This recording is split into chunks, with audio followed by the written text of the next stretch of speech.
السلام عليكم ورحمة الله وبركاته.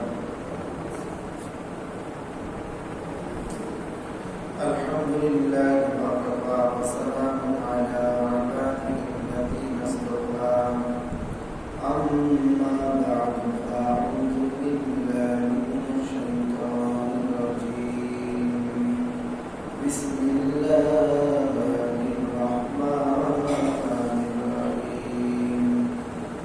وأقيموا الصلاة وآتوا الزكاة وأقرضوا الله قرضا حسنا. وعن أبي هريرة رضي الله تعالى عنه قال رسول الله صلى الله عليه وسلم: يكون كنز أحدكم يوم القيامة شجاعا أقرأ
যে মহান সৃষ্টিকর্তা আমাদেরকে অত্যন্ত দয়া করে মায়া করে ভালোবেসে সপ্তাহের শ্রেষ্ঠ দিন জুমার দিন, শ্রেষ্ঠ মাস রমজান মাস আল্লাহ তাআলা আমাদেরকে পছন্দ করে বাছাই করে সর্বপ্রথম আল্লাহর ঘর মসজিদে নিয়ে আসছেন।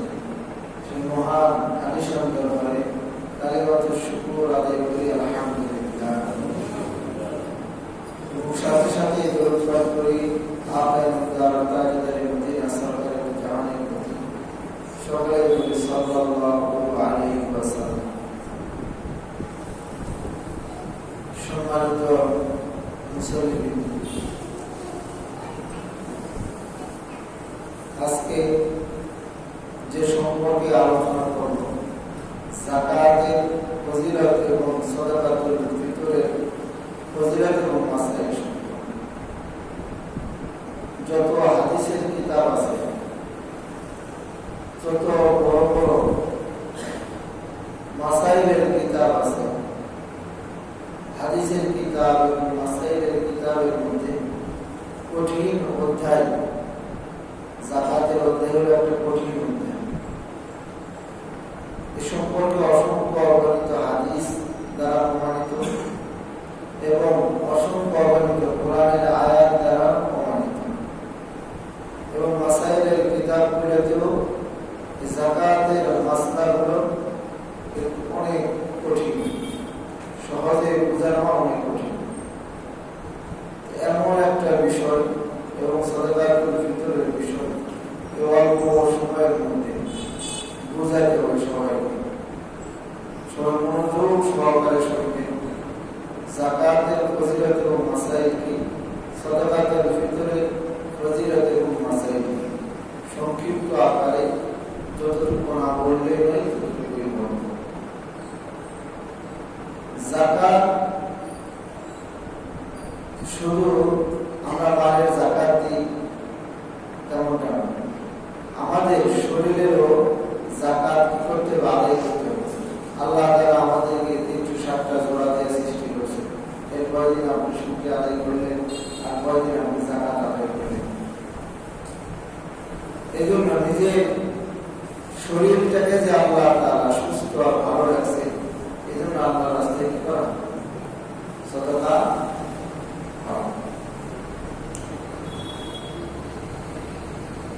এর আগেও আমি আপনাদেরকে বলছিলাম যাকাতের যে মালটা, এই মালটা আসলে মানুষের রক্ত, পুষ, আরো যত রকমের খারাপ জিনিস হতে পারে, দুর্গন্ধময়, এগুলো হলো যাকাতের পয়সা। কারণ এটা আপনার মালের মধ্যে থেকে যেগুলো দুর্গন্ধ বের হয়েছে, এগুলোকে গরিব, অসহায়, দরিদ্র মানুষের কাছে পৌঁছে দিল।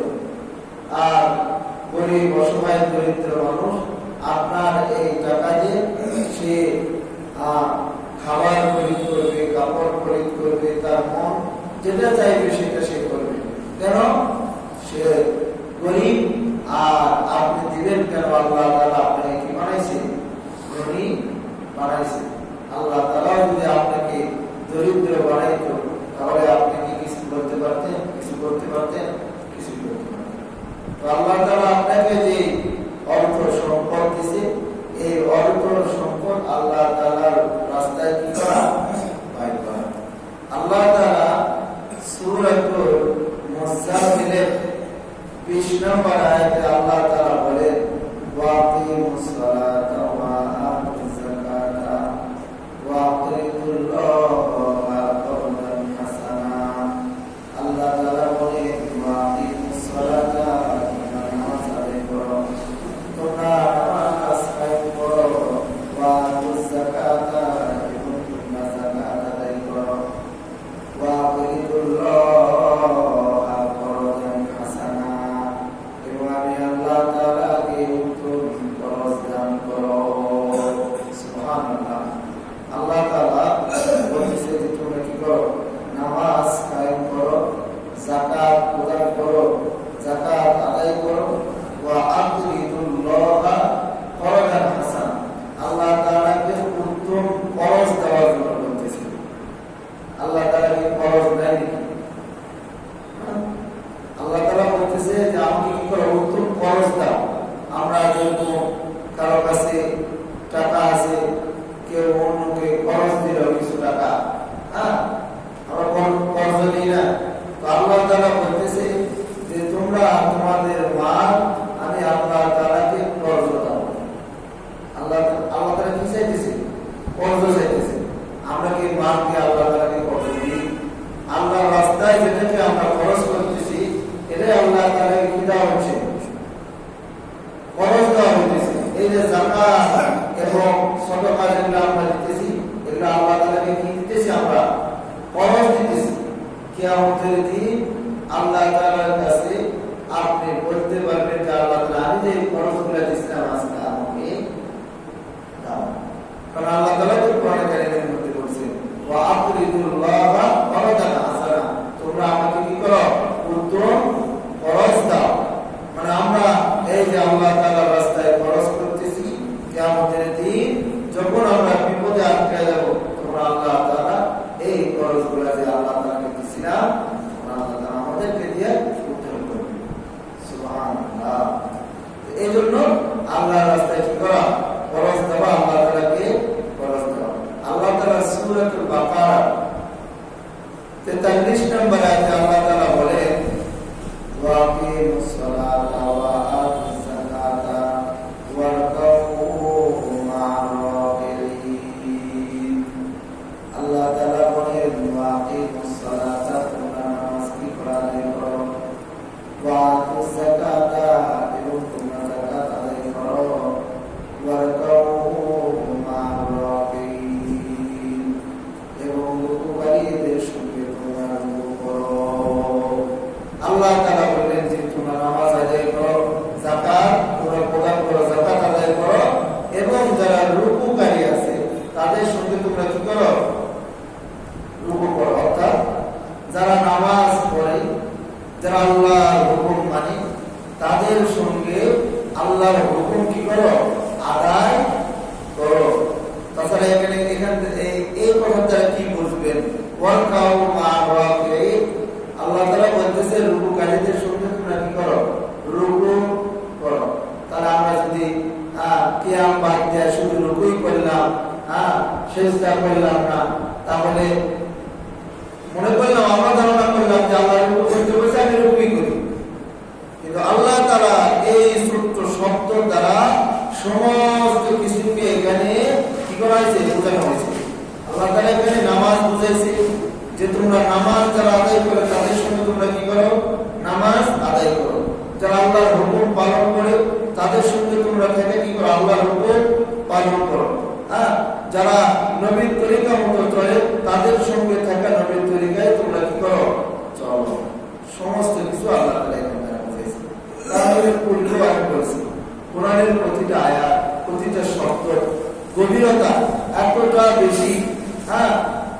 আপনি একটা শব্দ, একটা কোরআনের আয়াত নিয়ে যদি গবেষণা করতে করতে করতে করতে আপনার 60 বছর 70 বছরের জিন্দেগি শেষ হয়ে যাবে, কিন্তু ওই কোরআনের আয়াতের গবেষণা শেষ হবে না। এটা হলো আল্লাহ তাআলা কোরআন। এই জন্য এই শব্দ দ্বারা আল্লাহ তাআলা এত কিছু ব্যাপক জিনিস বুঝাইছে। যারা আল্লাহর হুকুম পালন করে তোমরা তাদের সঙ্গে থাকা, আমি আল্লাহ তাআলার হুকুমগুলোকে কি করো? পালন করো। আল্লাহ তাআলা সূরাতুল বাকারা 110 নম্বর আয়াতে আল্লাহ তাআলা বলেন, ওয়াকিমুস সালাতা ওয়া আতুজ যাকাতা ওয়া মা তুকদ্দিমু লিআনফুসিকুম মিন খায়রিন তাজিদুহু ইনদাল্লাহ ইন্নাল্লাহা বিমা তা'মালুনা বাসীর। আল্লাহ তাআলা বলেন, ওয়াকিমুস সালাতা, তোমরা নামাজ কায়েম করো, ওয়া আতুজ যাকাতা, এবং যাকাত প্রদান করো, ওয়া মা তুকদ্দিমু লিআনফুসিকুম মিন খায়রিন তাজিদুহু ইনদাল্লাহ, এবং তোমরা যে কোনো সৎ কর্ম নিজেদের কল্যাণার্থে করবে প্রেরণ করো।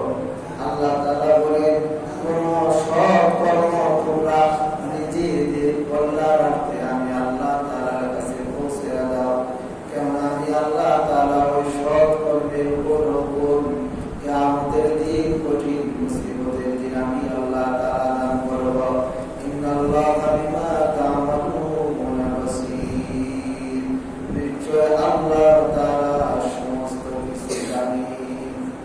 আল্লাহ তাআলা আমাদেরকে বলে একটা বলেন, আল্লাহ তাআলা বলতেছেন যে তোমরা কি করো? নামাজ কায়েম করো, যাকাত প্রদান করো। তারপরে আল্লাহ তাআলা বলতেছেন যে তোমরা তোমাদের নিজেদের সৎ কর্ম নিজেদের কল্যাণার্থে পূর্বে পাঠাও। আল্লাহ তাআলা বলতেছে তোমাদের সৎ কর্মগুলো তোমরা করা, তোমরা যে উপলব্ধিগুলো পাও, সৎ কর্ম আল্লাহ তাআলা করতে বলতেছে। করার পরে আল্লাহ তাআলা বলতেছে ওগুলো আমার কাছে কি করো? পাঠাও। ওগুলো আমার কাছে পাঠাও। যেরকম আমরা সারাদিন বা সারা বছর সারা মাস উপার্জন করার পরে কিছু টাকা আমরা কি করি? ব্যাংকে রেখে আসি। কেন? পরবর্তীতে যাও এই টাকাগুলো আমরা নিয়ে আসা, আমরা আমাদের কাজগুলোকে কি করবো? পূর্ণ করবো। আল্লাহ তাআলা আমাদেরকে বলতেছে যে তোমরা সৎ কর্ম করো, ভালো কাজ করো, তোমাদের নিজেদের কল্যাণার্থে এগুলো করে আমার কাছে তোমরা পাঠাও। কিয়ামতের দিন আমি আল্লাহ তাআলা তোমরা যে ভালো কাজগুলো করছো, নামাজ আদায় করছো, আল্লাহর হুকুম পালন করছো, নবীর তরিকা মতো চলছো, যাকাত দিছো, নামাজ কায়েম করছো, এই যে উপলব্ধি এগুলা যে সওয়াব পাবে কিয়ামতের দিন আমি আল্লাহ তাআলা তোমাদেরকে দান করব। সুবহানাল্লাহ। কথাগুলো কি বলছেন তো? এজন্য আল্লাহ তাআলা বলতেছেন তোমরা ভালো কাজগুলো করে আমি আল্লাহ তাআলার কাছে পাঠাও। আমি আল্লাহ তাআলা এগুলোকে জমা রাখবো কিয়ামতের দিন। আমি বান্দা, আল্লাহ তাআলা বলে, বান্দা তুমি যে কাজগুলো করছিলে আজকে সেই কাজের কি করো? সেই উপলব্ধিগুলো না, সেদিন আল্লাহ তাআলা আমাদেরকে কি করবেন? দিবেন। তো আল্লাহ তাআলা আমাদেরকে শিখিয়ে দিতেছে এই কাজগুলো করো। তাহলে আল্লাহ তাআলা আমাদেরকে দেখেন প্রতিটা ক্ষেত্রে আল্লাহ তাআলা আমাদেরকে সমস্ত কিছু দেখা দিচ্ছে। আল্লাহ তাআলা বলে দিচ্ছে যে যদি তুমি এই পথে হাঁটো তাহলে এই পথ তোমাকে কোথায় নিয়ে যাবে? জান্নাতে। আবার তুমি যদি এই পথে চলো তাহলে এই পথ তোমাকে নিয়ে যাবে জাহান্নামে। দেখেন আল্লাহ তাআলা প্রশ্ন করেছেন, আবার প্রশ্নের উত্তরও দিয়ে দিয়েছেন। তারপরেও যদি আমরা ভুল করতে অগ্রসর হই আর যদি আমরা ভুল করে বসি, সেই দিন আল্লাহ তাআলাকে আমরা দোষারোপ করতে পারবো না। তাহলে দুটা পথই আল্লাহ তাআলা আমাদেরকে বলেছেন। এই জন্য আল্লাহ তাআলা বলতেছে, এখন তোমরা সৎকর্ম ভালো কাজ করা সেগুলোকে আমি আল্লাহ তাআলার কাছে পাঠাইয়া দাও। আমরা যে নামাজ পড়তেছি বা আল্লাহর হুকুম পালন করতেছি, এগুলোর সওয়াবগুলো আল্লাহ তাআলার কাছে কি হইতেছে? জমা হইতেছে।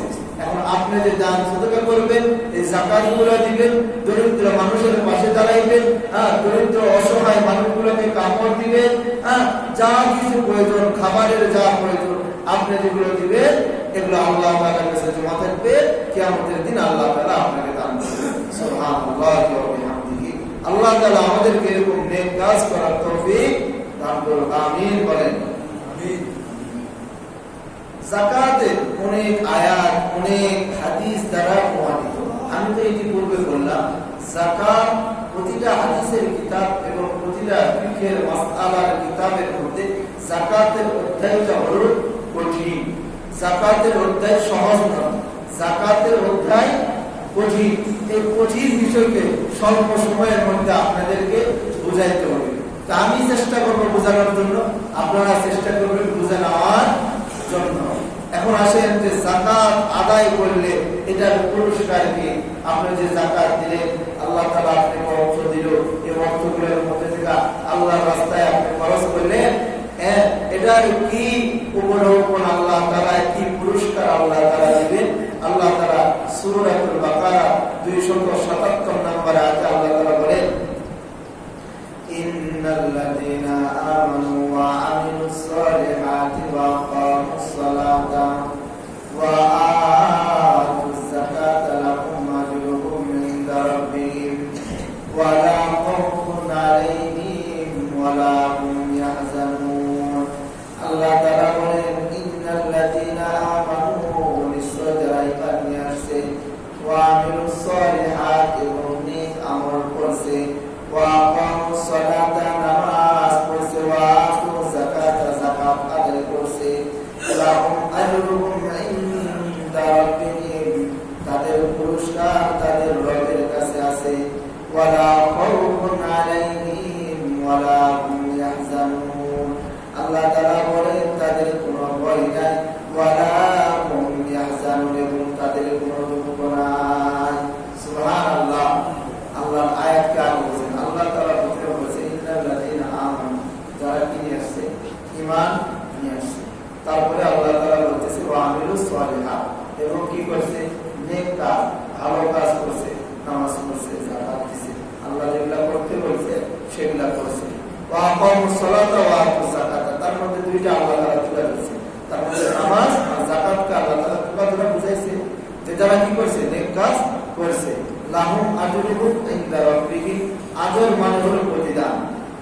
লাহুম আজরুহুম ইনদা রাব্বিহিম, আজর মানে প্রতিদান। আল্লাহ তাআলার কাছে এই যে বান্দাগুলো এই কাজগুলো করলো, তার প্রতিদান আল্লাহ তাআলার কাছে কি আছে? আছে। কি আছে? ওয়ালা খাউফুন আলাইহিম ওয়ালা হুম ইয়াহজানুন। খাউফ মানে ভয়, ইয়াহজানুন মানে হলো দুঃখ। আল্লাহ তাআলা বলেন, তাদের কোনো ভয় থাকবে না, তাদের কোনো দুঃখ থাকবে না। কিয়ামতের দিন মানুষ এই দুইটার মধ্যে জর্জরিত হবে। হয় ভয়ের মধ্যে জর্জরিত হবে, নয়তো দুঃখের মধ্যে জর্জরিত হবে। ভয়ের মধ্যে জর্জরিত হবে কারা? যারা নেক আমল করছে, ভালো কিছু করছে, কিন্তু তাদের ভিতরে একটাই ভয় যে আল্লাহ তাআলা হয়তো আমাকে জাহান্নাম দিবে। একটা জিনিস সবসময় খেয়াল রাখবেন, দেখবেন যে যারা ভালো, আমরা মাদ্রাসায় দেখিয়ে দেয়, যারা ভালো রেজাল্ট করে, ভালো পরিশ্রম করে, মাদ্রাসাতে যেহেতু ঠেকা পড়তে হয়, এখানে দেখা যায় কে কতটুকু পরিশ্রম করতেছে, কে কতটুকু মেহনত করতেছে, কে কতটুকু করতেছে, এটা দেখা যায়, প্রকাশ্যে দেখা যায়। আমরা বসলাম এখানে 50 জন বা 20 জন, কে কতটুকু মেহনত, কে গল্প করতেছে আর কে করতেছে, এগুলো দেখা যায়। তো দেখা যায় যারা পরীক্ষাতে ভালো কিছু করে বা যারা মেহনত করে, এরাই বেশি টেনশনের মধ্যে থাকে। আর যাদের কোনো চিন্তা নাই, পরীক্ষায় কি লিখবে, কি করতে হবে, এর কোনো টেনশন নেই, এর কোনো টেনশনই থাকে না।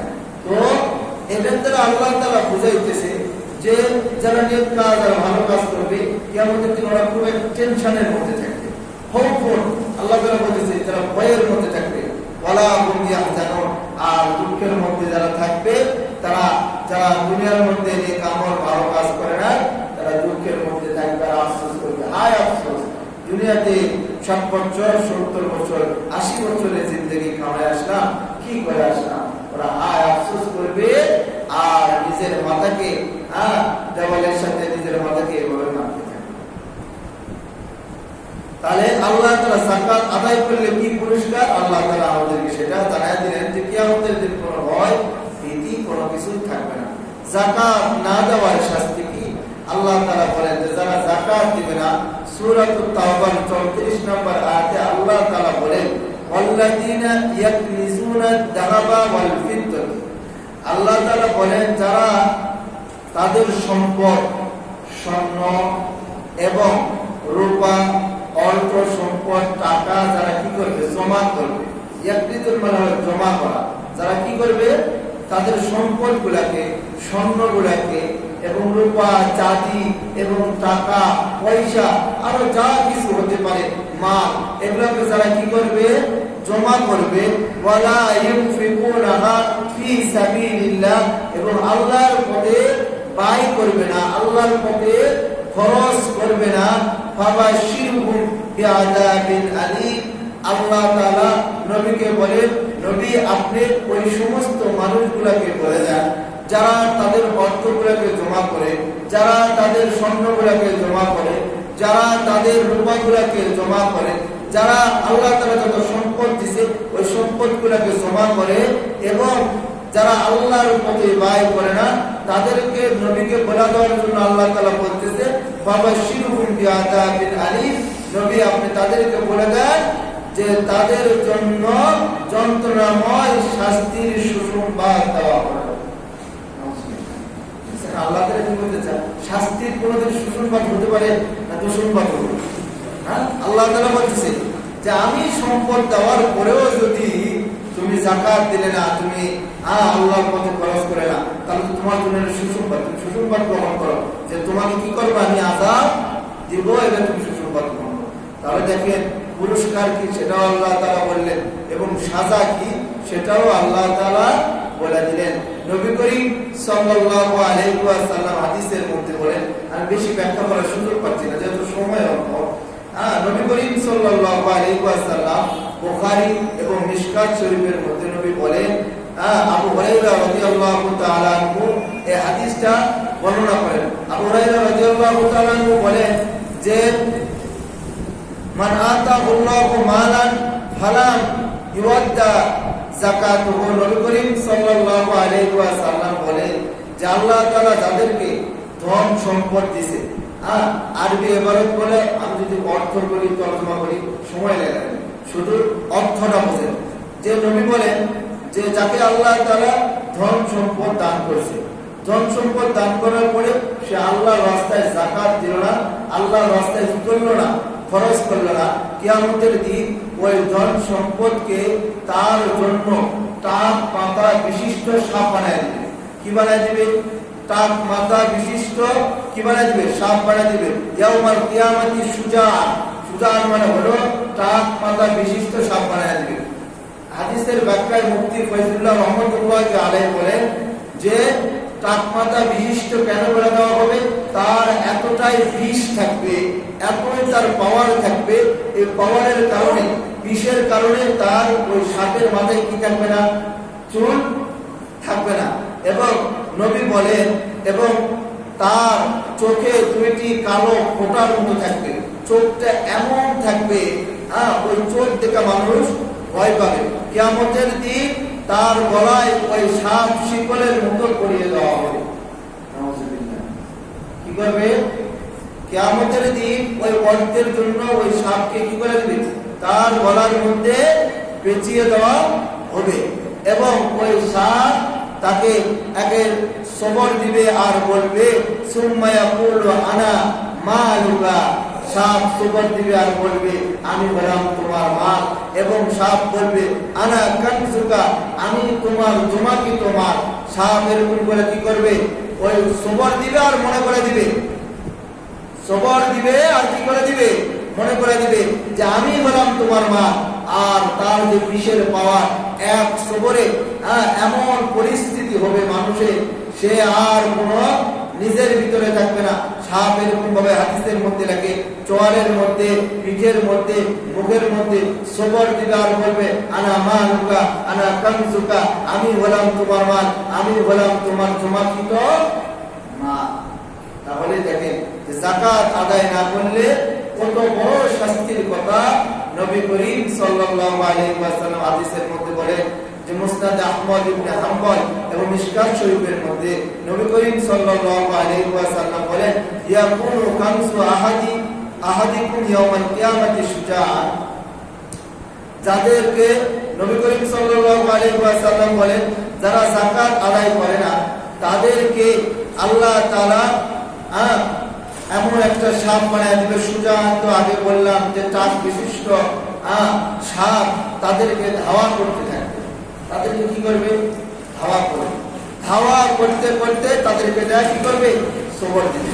কথা আমরা দিনের কথা বলেন বা যে কথাই বলেন, কথাকে আমরা ওরকম ভাবে নিই না, কি ওরকম ভাবে না নেওয়ার কারণে আমরা জিনিসগুলাকে সহজে বোঝা আসে না। আমরা আমি যে কথাটা বললাম যে হাদিসের মধ্যে রাসূল বলছে যে টাক মাথা বিশিষ্ট সাপ মানুষকে সবর দিবে এবং মানুষ কত কষ্ট পাবে। হাদিসের মধ্যে নবী অন্য হাদিসের মধ্যে বলেন যে জাহান্নামের মধ্যে যে সাপগুলো আছে, ওই সাপ যদি দুনিয়ার মধ্যে একটা নিঃশ্বাস ফেলে জমিনে আর কোনোদিন ফসল উৎপাদন করে, তাহলে কিরকম বিষ, ফসল উৎপাদন আর জীবনও হবে না দুনিয়ার মধ্যে। আমরা হাদিসগুলো শুনি বা কোরআনের আয়াতগুলো শুনি স্বাভাবিকভাবে, অস্বাভাবিকভাবে আমরা কথা শুনি না। এই জন্য আমাদের ভিতরে ভয় ঢোকে না বা ভয় আসে না। আপনি যখন অস্বাভাবিক ভাবে কথাগুলোকে নিবেন তখন এমনি অটোমেটিক ভয় লাগবে। নবী বলতেছে যে যারা যাকাত আদায় করবে না তাদেরকে সাপ কি করবে? থাবড়ায় ধরবে, দড়ায় ধরবে। আপনি এখন অনুভব করেন যে আপনাকে কোনো মানুষ ভোট করার জন্য হাতে তরবারি নিয়ে আপনাকে খুঁজতেছে আর দৌড়াইতেছে, আর আপনি দৌড়াইতেছেন তার ভয়ে, আপনাকে বাঁচানোর মতো হাত থেকে আর কেউ নাই। ওই পরিস্থিতিতে আপনার কিরকম অনুভব হবে? আপনি চোখ বন্ধ করে একবার ভাবেন যে কিরকম অনুভব হবে। তাহলে ওই সাপ কিয়ামতের দিন তাকে এরকম করে কি করবে? সবর দেওয়ার জন্য তাকে দৌড়াইতে থাকবে, বাঁচানোর কেউ নাই। এক পর্যায়ে সে দৌড়াইতে দৌড়াইতে দৌড়াইতে, হাদিসের মধ্যে নবী বলেন দৌড়াইতে দৌড়াইতে তার যখন সে আর পারবে না তখন নিজের হাতটা সাপের কাছে আগায় নেবে। সাপ তখন আঙ্গুলে কামড় দিবে, পুরা শরীরে কামড় দিয়া সাপ তাকে ভক্ষণ করে খাবে। তারা যাকাত না দেওয়া কি শাস্তি? এই জন্য আমরা খেয়াল করবো ভাই, লাখে ২৫০০ টাকা আপনি ১ লাখ টাকা আল্লাহ তাআলা দিছে, সেখান থেকে যদি ২৫০০ টাকা দিতে আপনার যদি দিতে কষ্ট লাগে, তাহলে আল্লাহ তাআলা তো পুরো মালই আপনার যদি নিয়ে নেয়, তাহলে আপনি কি করবেন? এজন্য আমরা যাকাতের হিসাব রাখার চেষ্টা করব। যাকাত শব্দের অর্থ হলো বৃদ্ধি পাওয়া, বেড়ে যাওয়া, পবিত্র করা। অর্থাৎ আপনি যাকাত দিয়ে আপনার মালগুলোকে কি করতে হবে? পবিত্র করে নিতে হবে। নিজ সম্পদের নির্দিষ্ট পরিমাণ অংশ অসহায় মুসলমান দরিদ্র মানুষকে দেওয়ার নামই হলো কি? যাকাত। যাকাত ফরজ হওয়ার শর্ত নেশাব পরিমাণ সম্পদ থাকা, অর্থাৎ পরিমাণ মতো সম্পদ থাকা। সেটা বলো পরিমাণ মতো সম্পদ থাকা। ২ নম্বর হলো ওই সম্পদের মালিক থাকা। আপনি অন্যের সম্পদ নিয়ে আসা, বললেন যে আমি ওই সম্পদের মালিক, এই জন্য শরীয়ত বলে দিয়েছে ওই সম্পদের মালিক থাকা। ৩ নম্বর হলো ওই সম্পদ ১ বছর অতিবাহিত হওয়া। কয় বছর?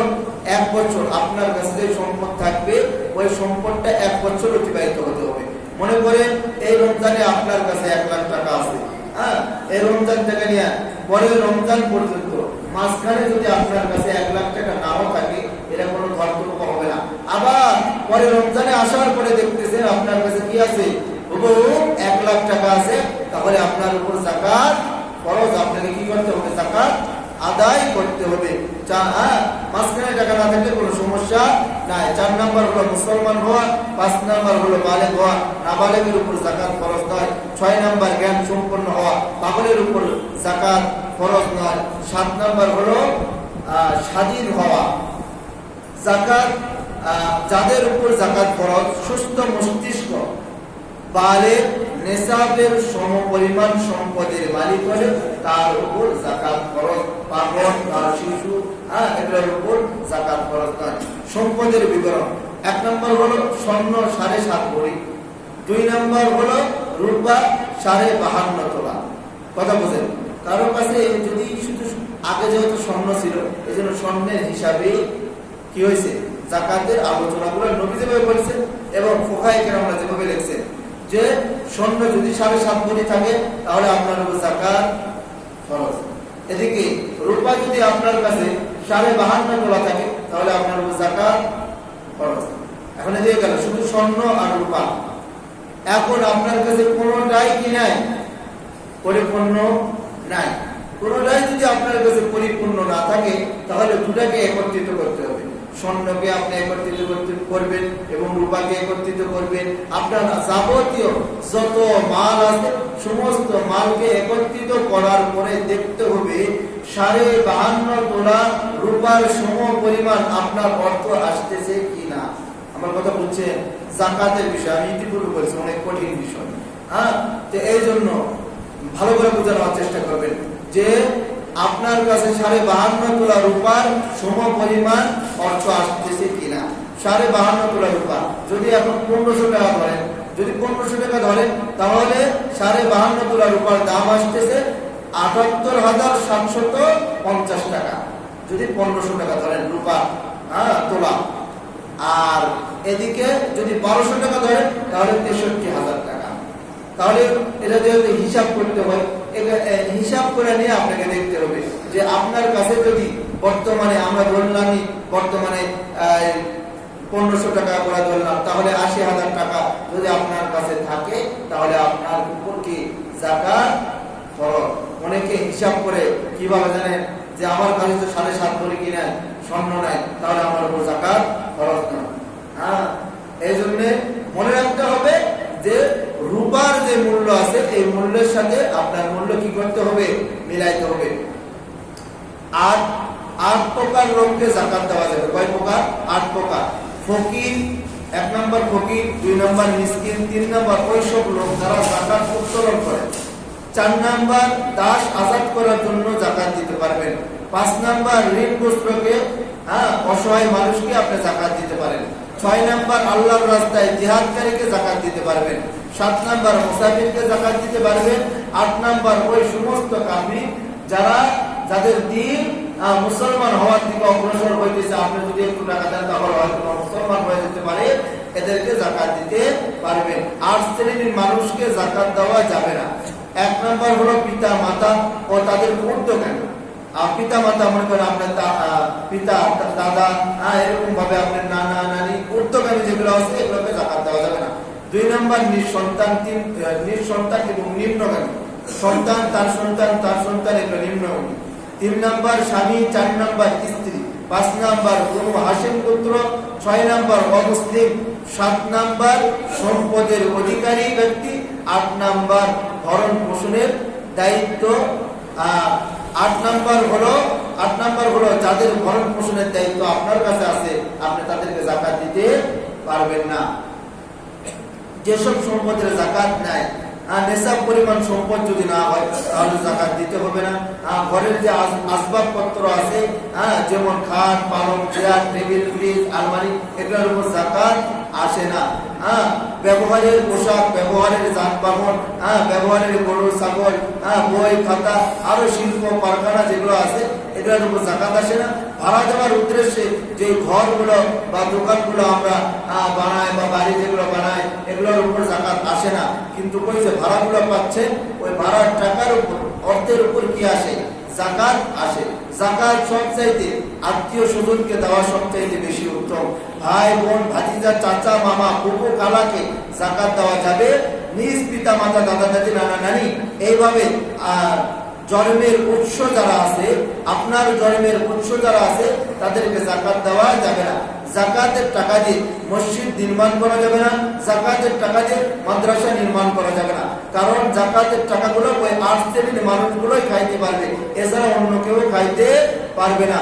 ব্যাংকে জমাকৃত যে টাকা আছে ওই টাকাগুলো হিসাব করে আপনাকে যাকাত দিতে হবে। জাকাত দিতে হবে। জাকাতের টাকা দিয়ে জনকল্যাণমূলক রাস্তার কাজ করলেন, পানির টিউবওয়েল বসালেন, এগুলো কোনো কাজ করা যাবে না। জাকাতের টাকা শুধু দরিদ্র হইতে 8 শ্রেণীর মানুষের কথা বললাম, তারাই পাবে, এর থেকে অন্য কেউ জাকাতের টাকা পাবে না। এবার আসলে সদকাতুল ফিতর 5 মিনিটের মধ্যে বুঝাবো। সদকাতুল ফিতর নবী করিম সাল্লাল্লাহু আলাইহি ওয়াসাল্লাম বলেন যে সদকাতুল ফিতর হলো রোজা। আর যাকাতু সদকাতুল ফিতর তুহরুল লিসিয়ামি মিনাল লাগবি ওয়ার রাফসি ওয়া তু'মাতান লিল মাসাকিন। নবী করিম সাল্লাল্লাহু আলাইহি ওয়াসাল্লাম বলেন রোজাকে অনর্থক মন্দ বিষয় থেকে পবিত্র করার জন্য দরিদ্র মানুষকে সদকাতুল ফিতর দেওয়া। এটাকে এই যে আমরা রোজা রাখলাম, রোজা রাখার মধ্যে অনর্থক অনেক কিছু কাজগুলো আমরা করে ফেললাম, এই জন্য নবী বলেন যে এই যে কাজগুলো করলে এগুলার একটা কি দেওয়ার দরকার, কিছু টাকা আল্লাহর রাস্তায় কোনো সদকাতুল ফিতর আদায় করে দিলে ওগুলাকে আল্লাহ তাআলা কি করে দিবে, রোজা মুসা পবিত্র করে দিবে। সদকাতুল ফিতর কার উপর ওয়াজিব এবং কখন ওয়াজিব? ঈদের দিন সুবে সাদিকের পরে সদকাতুল ফিতর ওয়াজিব হয়। কথা বোঝেন? ঈদের দিন সুবে সাদিকের পরে সদকাতুল ফিতর ওয়াজিব হয়। সদকাতুল ফিতরি ওয়াজিবুন আলা কুল্লি মুসলিম। সদকাতুল ফিতর প্রত্যেক মুসলমানের উপর ফরজ, প্রত্যেক মুসলমানের উপর আদায় করতে হবে। যত মুসলমান ছোট থেকে ছোট, বড় থেকে বড়, সবাইকে সদকাতুল ফিতর কি করতে হবে, আদায় করতে হবে। যাদের ভরণ পোষণের দায়িত্ব আপনার আছে তাদের পক্ষ থেকে আপনাকে সদকাতুল ফিতর আদায় করতে হবে। সদকাতুল ফিতর কাকে দিবেন? যাকাত যাদেরকে দিতে পারবেন সদকাতুল ফিতরও তাদেরকে দিতে পারবেন। এবং সদকাতুল ফিতর অসহায় দরিদ্র মানুষগুলোকে দেওয়াই সব চাইতে বেশি উত্তম। সদকাতুল ফিতর কি দিয়া? সদকাতুল ফিতর দেওয়ার সময় কখন? এখন বোঝেন, দুইটা সময়, একটা হলো ফজিলতপূর্ণ সময় আর আরেকটা হলো জায়েজ সময়। ফজিলতপূর্ণ সময় হলো যে ঈদের দিন সুবে সাদিকের পরে নামাজ পড়ার আগে সদকাতুল ফিতর আদায় করা হলো, এটা হলো ফজিলতপূর্ণ সময়। আর জায়েজ সময় হচ্ছে যে ঈদের আপনি কয়েকদিন আগে আপনি সদকাতুল ফিতর আদায় করলেন, এটা জায়েজ, কোনো সমস্যা নাই। সদকাতুল ফিতর আপনি কি দিয়া দিবেন? খেজুর, পনির, কিশমিশ, জব, গম। খেজুর, কিশমিশ, পনির, জব, গম। আমরা আদায় করি কোনটা দিয়া? আমরা আদায় করি গম দিয়ে। কেউ জিজ্ঞাসা করলে সর্বপ্রথম জিজ্ঞাসা করি মানে গমের যে মূল্যটা আছে এই মূল্য দিয়ে আমরা আদায় করি।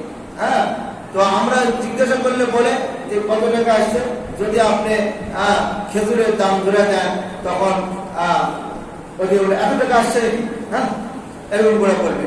কিন্তু আপনি এই 5টা মূল্য দেয়া মানে আপনি খেয়াল রাখতে হবে যে আমি যে জিনিস দিয়া, যে জিনিসের মূল্য দিয়া সদকাতুল ফিতর আদায় করলে অসহায় দরিদ্র মানুষের ভালো হবে, সেই জিনিসটা আপনাকে কি দিতে হবে? সদকাতুল ফিতর আদায় করতে হবে। খেজুর, পনির, কিশমিশ, জব, এই 3টা হলো একসা। একসা বলা হয় যে 3 কেজি 270 গ্রামের যে মূল্য আসবে সেই মূল্য আপনাকে কি করতে হবে? সদকাতুল ফিতর আদায় করতে হবে। আর গম হলো আদাসা। আদাসা বলা হয় 1 কেজি 635 গ্রামের যে মূল্য আসবে সেই মূল্য একজনের সদকাতুল ফিতর আদায় করতে হবে। সদকাতুল ফিতর একজনের সদকাতুল ফিতর অনেক মানুষকে দেওয়া যাবে কি জানেন? অনেক মানুষকে সদকাতুল ফিতর, একজনের সদকাতুল ফিতর কি করা যাবে? দেওয়া যাবে। এই জন্য আমরা খেয়াল রাখবো ইসলামিক ফাউন্ডেশন থেকে 110 টাকা, সর্বনিম্ন 110 টাকা করে ধরা হয়েছে জনপ্রতি। যত ছোট বাচ্চা আছে আপনার দায়িত্বে এগুলো আদায় করে দিতে হবে। এজন্য আমরা খেয়াল রাখবো যাদেরকে আল্লাহ তাআলা অর্থ সম্পদ দিয়েছে, আমরা একটু খেয়াল রাখবো যে আমি যদি কিশমিশ দিয়া, কিশমিশের দাম একটু বেশি, আমি যদি একটু কিশমিশ দিয়ে কি করি? সদকাতুল ফিতর আদায় করি। দামি মানের খেজুর দিয়া যদি ওই দামের মূল্য দিয়ে যদি আমি কি করি? সদকাতুল ফিতর আদায় করি, অসহায় দরিদ্র মানুষের ভালো হবে, তাহলে সেক্ষেত্রে আপনি সেই কাজটাই করার চেষ্টা করবেন। এখানে ওই 110 টাকা দিলে আদায় হবে, কিন্তু আল্লাহ তো আপনার সম্পদ বেশি দিছে, এই জন্য আপনি ওই দিকে একটু খেয়াল রাখবেন। সদকাতুল ফিতরের মানদণ্ড হলো যে সবচেয়ে ভালো জিনিস দিয়ে কি করা? সদকাতুল ফিতর আদায় করা। এটাই হলো সদকাতুল ফিতরের মানদণ্ড। যা কিছু বললাম আল্লাহ তাআলা আমাদেরকে বোঝা আমল করার তৌফিক দান করুক। এটাই শেষ সপ্তাহ, হয়তো বা আগামী সপ্তাহ হবে। তো সেই ক্ষেত্রে আমরা যারা এখনো তারাবির টাকা বলেন, আরো বিভিন্ন যে মসজিদে যে টাকাগুলো আমরা এখনো পরিশোধ করি নাই, আমরা অতি দ্রুত আমাদের কেশিয়ার সাহেবের কাছে পরিশোধ করে দেব ইনশাআল্লাহ।